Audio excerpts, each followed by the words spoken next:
Metabolic syndrome is the risk factor for many vulnerable non-communicable diseases. In this video, I am going to tell you what is metabolic syndrome and what is its pathophysiology.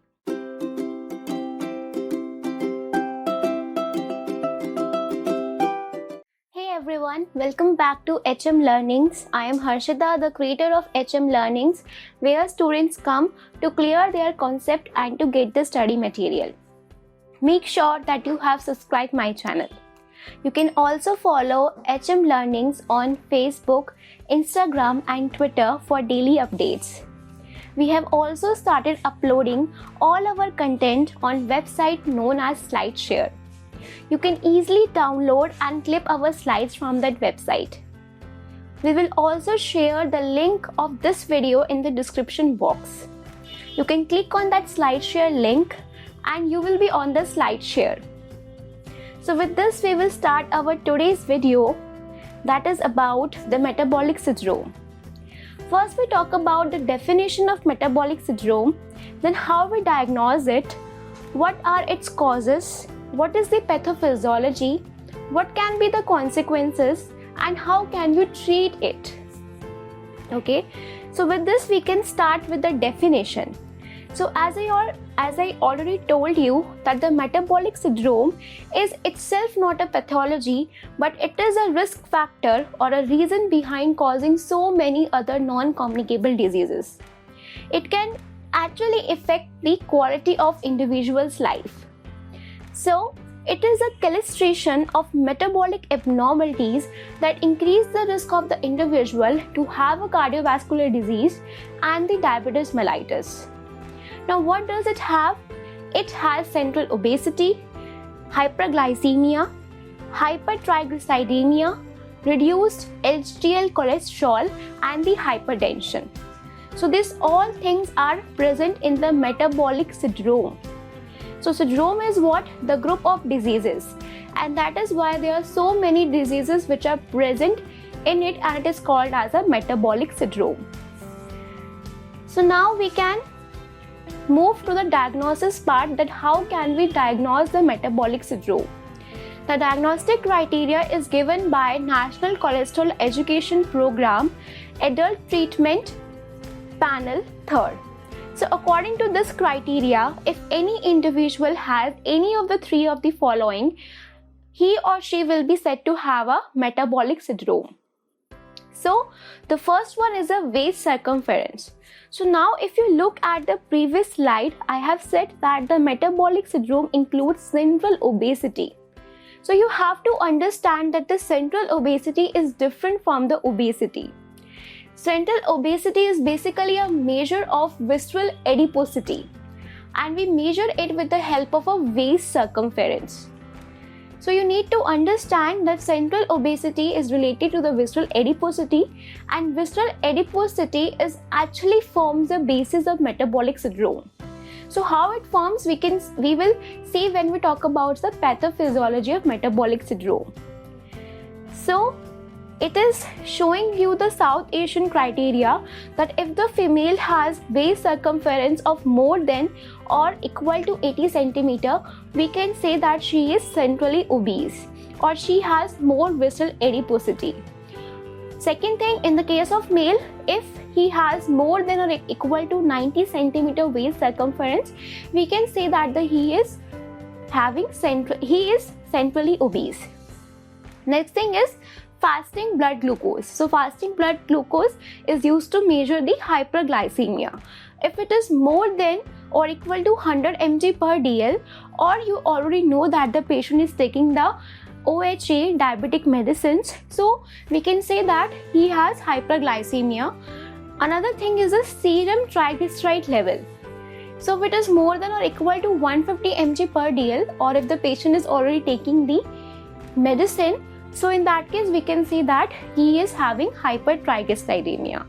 Serum HDL cholesterol less than 50 mg per dl in the case of female and less than 40 mg per dl in the case of male, or if they are taking any medicine for that. Blood pressure, systolic blood pressure of more than 130 mmHg or if the diastolic blood pressure is more than 85 mmHg, or the patient is already taking the antihypertensive medicines. So this is the diagnostic criteria. So if there is presence of any three of these, we can say that the patient or the person is having the metabolic syndrome. Suppose the waist circumference is more than the prescribed one, the fasting glucose level is high, and the HDL level is reduced.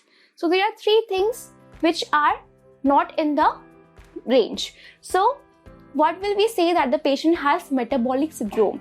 Even though his blood pressure is normal, his triglyceride level is normal, but still he is having the metabolic syndrome because he has the cluster of the three things. Okay, so with this we move on to the causes. So if we are studying about some disease, definitely we will talk about its causes. That the overweight or the obesity is the cause of metabolic syndrome. Definitely, because you can see the first thing we note in the metabolic syndrome in the definition is the central obesity. Sedentary lifestyle, energy intake is more than the energy expenditure. What will happen? Everything will be get reserved and it will cause the obesity. Genetics, some of us because of our genes are more prone to get obese. Aging, the prevalence of metabolic syndrome increases with aging. Diabetes mellitus. So here you have to understand that all these diseases like diabetes mellitus, hypertension and many more, they are not different from each other, but they actually act as a risk factor for the another. If a person today has a diabetes mellitus, if he or she in the future will have hypertension, it is not surprising because diabetes itself is a risk factor for the hypertension, and the reverse is also true.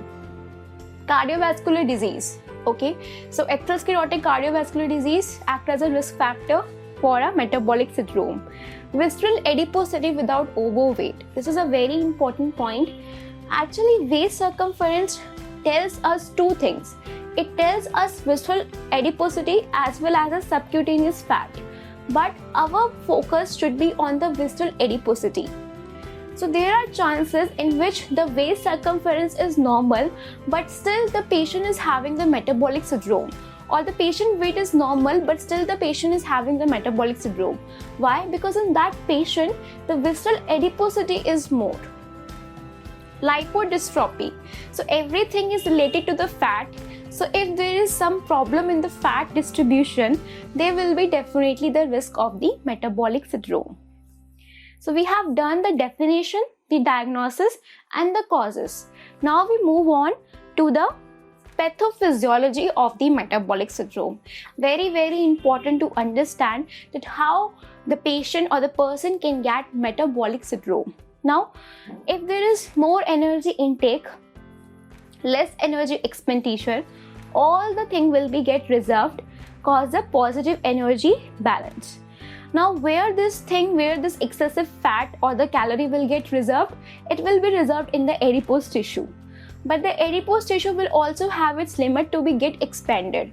It will reach its saturation of the expansion, or suppose if the patient already has a congenital lipodystrophy or the patient is suffering from the HIV, in that case the patient will have HIV acquired lipodystrophy.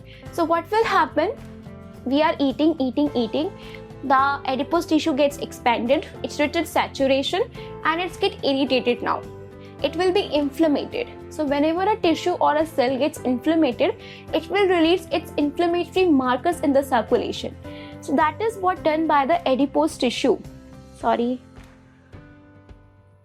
is what will be done by the adipose tissue, because adipose tissue gets inflamed, there is infiltration of the inflammatory macrophages. It will be start releasing the inflammatory markers in the circulation. That is, they will be release of interleukins 1, 6, 18, resistant and the TNF alpha. All this will cause a systemic inflammation. Systemic inflammation will cause the atherosclerosis, or you can say systemic inflammation will cause the endothelial dysfunction, which is the beginning of the atherosclerosis and makes the person prone to have a heart attack or a stroke. Next thing is that if there is inflammation of adipose tissue, the adipose tissue has what? It has the triglyceride. So the triglyceride starts breaking into the free fatty acids, and that free fatty acids will be released into the circulations. When they are released into the circulation, these free fatty acids will be picked up by the liver. The liver will be make triglyceride from this free fatty acid.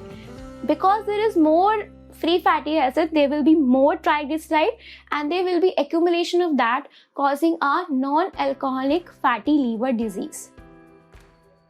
Now the liver has more TG, so what it will do? It will form very low density lipoprotein by incorporating cholesterol with the TG. Now this VLDL will be released into the circulation. It will be get converted into the LDL. Already there is systemic inflammation. The LDL will also get modified, and it will also cause the atherosclerosis, because oxidized LDL are the ones which cause the endothelial dysfunction, and they cause the atherosclerosis. So you can understand it how the energy intake, if we eat more, it can cause so much in our body. Another thing which is left is that inflammation of adipose tissue will cause the altered adipokines response. Now what is adipokines? We know that the adipose tissue is an endocrine tissue. It releases hormones like leptin, adiponectin and resistin.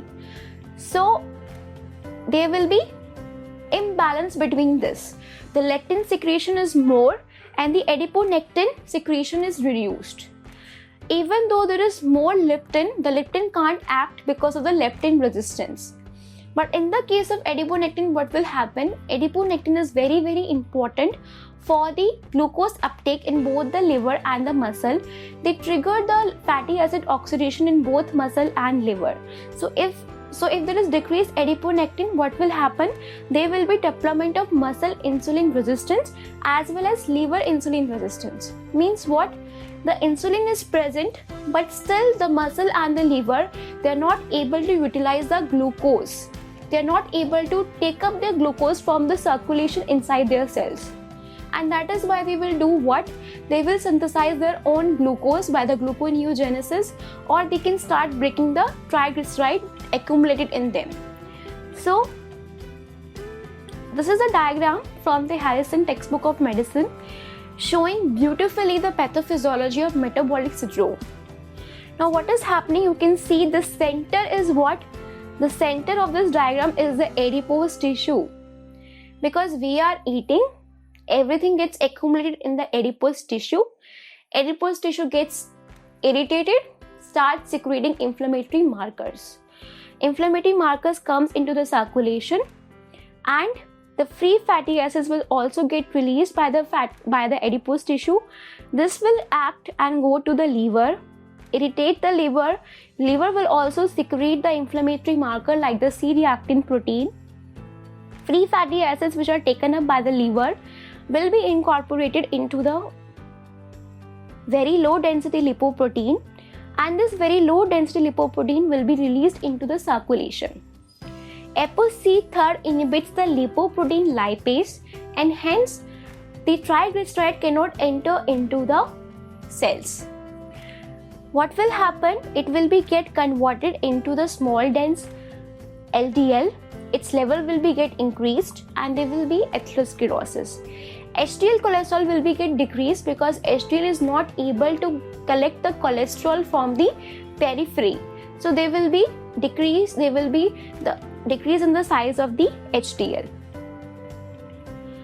Now what has been happening is that because there is decrease in the adiponectin level, the adiponectin actually suppresses the gluconeogenic enzymes in the liver. So as there is no adiponectin, so what will happen? The liver starts gluconeogenesis and releases its glucose into the circulation. This glucose will be sensed by the beta cells of the pancreas, and they think that insulin is not sufficient, even though insulin is already there, but there is insulin resistance. But the beta cells secrete insulin because there is hyperglycemia. So this insulin along with the free fatty acids with the inflammatory markers, and insulin also causes a sympathetic overactivity. All this will act on the vascular system and will cause the atherosclerosis as well as the hypertension. Okay, and as there is hyperglycemia, but still the beta cell is trying to accommodate that by hyperinsulinemia, but because of insulin resistance, there is no decrease in the glucose level, so the beta cells gets exhausted and there will be a development of type 2 diabetes mellitus. Now looking at the muscle, what is being happening? Insulin resistance is there, so the insulin can't act on the muscle. The triglycerides gets deposited on the muscle, and because there is decrease in the adiponectin level, there will be no beta oxidation of the fatty acids. The muscle is not able to utilize the glucose. Here also what is happening, the adipose tissue is secreting the plasminogen activator inhibitor, and it is responsible for the prothrombotic state. So you can see what has been happening. It is involving the liver, the blood vessel, the muscle, all the things get disturbed. The metabolism of all the things get disturbed, and that's why it is called as a metabolic syndrome.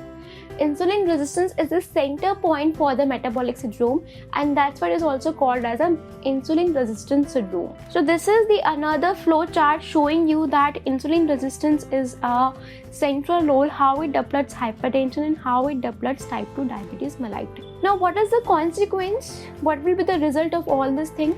The result is that we already seen there will be a heart attack or the stroke. There could be a thrombosis because there is prothrombotic state. Non-alcoholic fatty liver disease. There are incidents that there could be occurrence of polycystic ovarian disorder. There are incidents that the subject can develop obstructive sleep apnea syndrome. So how can we treat the metabolic syndrome? First thing is that we should prevent it. And for prevention, what we need to do is simple. We have to look at our diet, we have to do the physical activity so that we can make a balance between the energy intake and the energy expenditure. Weight reduction by calorie restriction, increased physical activity, and behavior modification. Pharmacological interventions are for those who are already suffering from the metabolic syndrome. For reducing the obesity, they could take appetite suppressants, absorption inhibitors, statins, fibrates, and nicotinic acid.